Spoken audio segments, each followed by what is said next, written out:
What is going on, Lucid fans? Welcome back to Financial Journey. So today was one hell of a ride. So there was a lot of different influencing factors that kind of caused a lot of volatility with Lucid.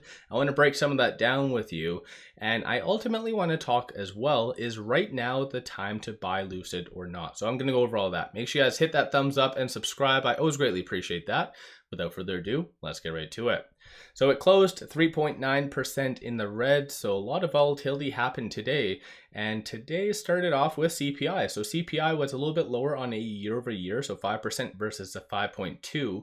So that does signal on a greater scale inflation is going down. Month over month was once again a little bit lower than the forecast, but if you looked at the true data that did come out, it did signal that unfortunately the other basket items were going up because energy was down 3.5%. And with that number, so the 0.10, the net amount, it signals that the other basket items were in fact going up. So short term inflation is for the most part here to stay. And this is why a lot of people immediately look at this information, react, and unfortunately they fail to really look at the true data. But like I said, this is why it kind of rallied first thing all the way up to $8.87.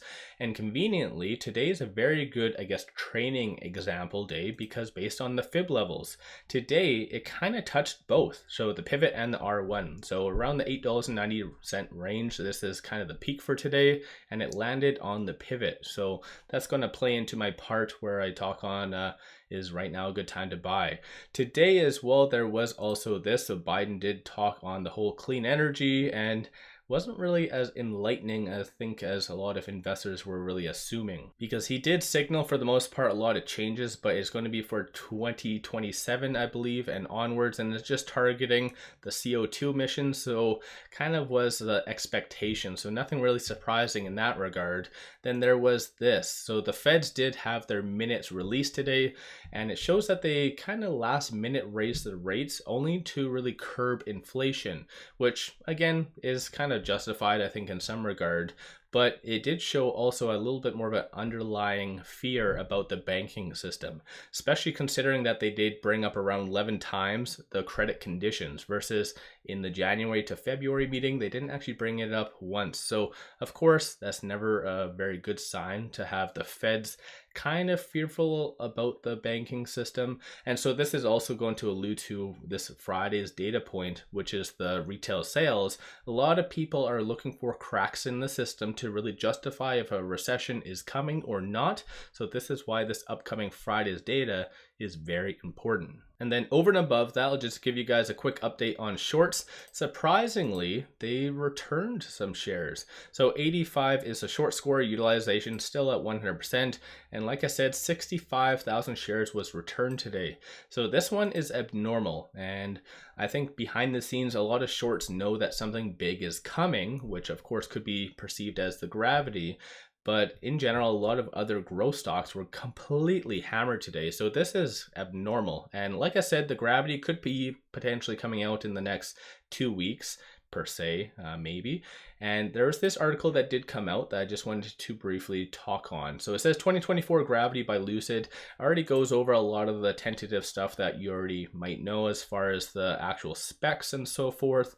But in here, I think ultimately kind of validates the fact that there is a massive demand for the Gravity and for SUVs. And that with Lucid's tech, definitely the Gravity is going to be a force to be reckoned with. But it does say in here kind of my concerns I've been bringing up. The fact that it does say that as far as they assume, it's going to be a little bit more costly than the Air to start and offer a similar array of trims. So if it is potentially the same price as the Airs, then I think that might not be that big of a success. My own opinion. I'm not a financial advisor. You guys do your own due diligence at the end of the day.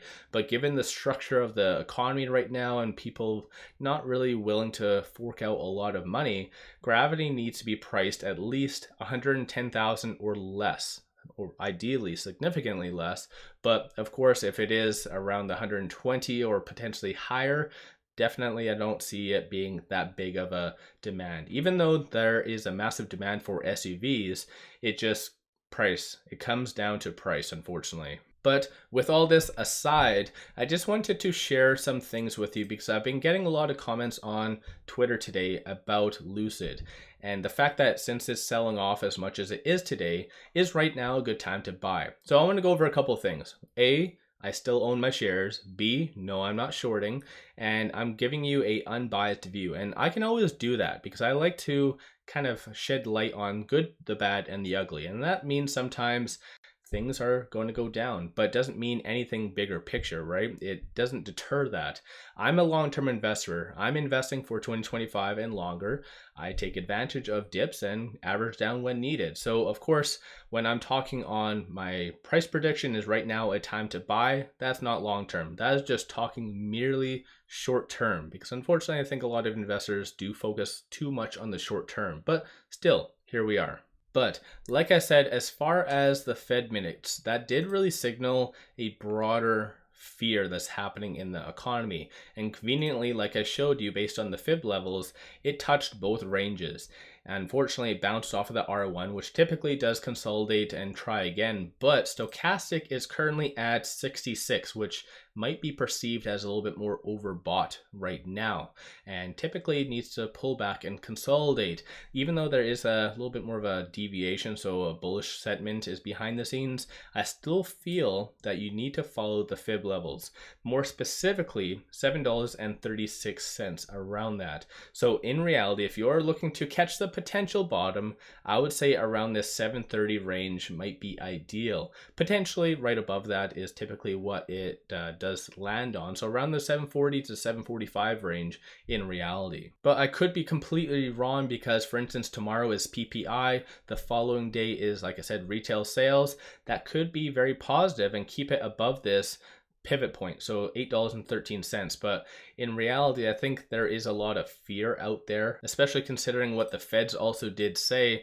and just generally what the actual CPI data is truly saying behind the scenes as well. And there's some things I did notice I just want to share with you. As far as options activity, it's been a little bit more leveling out, so a lot more puts have been being purchased lately, and of course that usually signals that there is downside anticipated, and plus big money. For those retail investors that like to follow what big money is doing, they've been kind of pulling back as far as the frequency and overall amount of transactions. So for instance, every single day there's been typically one fairly large transaction, and today was 4.87. But as you can tell based on the bid and the ask right here, it was a sell. A lot of these in fact were a sell. The day before there was 5.16 million, and as you can tell, once again, that was a sell.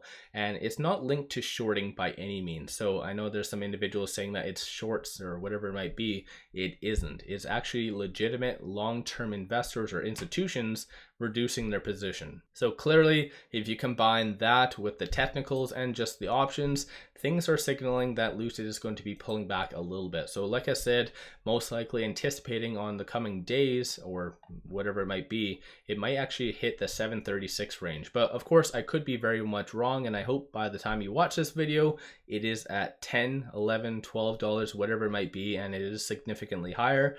But like I said in the past, I'm comfortable in saying that because I know what I'm holding, and over and above that, I'm pretty good at doing options. So even if things are going down, up, sideways, whatever it might be, you can always do either covered calls, you can sell puts just to collect some additional revenue, because I believe my average right now is around $8.40, somewhere around there, and I've already exceeded that whole amount, so I'm pretty much at 100% profit. So I'm exceeded that amount just in options premiums over, I'd say, the last year or so. So again, you can definitely do that. Highly recommend you guys researching options because they can be very much profitable. But like I said, as far as if you're trying to catch the potential bottom, I think right now in the short term, it is going to be around the 7-ish range. But again, I could be wrong. Let me know your thoughts on all that in the comments below. If you haven't already, hit that thumbs up and subscribe. I always greatly appreciate that.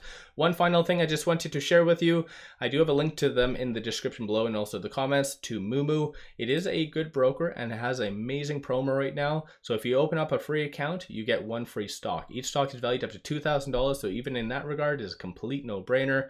This broker does offer $0 commission and plus free level 2 trading as well. So kind of a no-brainer in reality. Plus, if you want to throw $100 at the account, you do get 4 additional free stocks. So like I said, it's kind of a win-win. Let me know your thoughts on all of that. And without further ado, I appreciate you guys watching. Let's all make a lot of money on Lucid.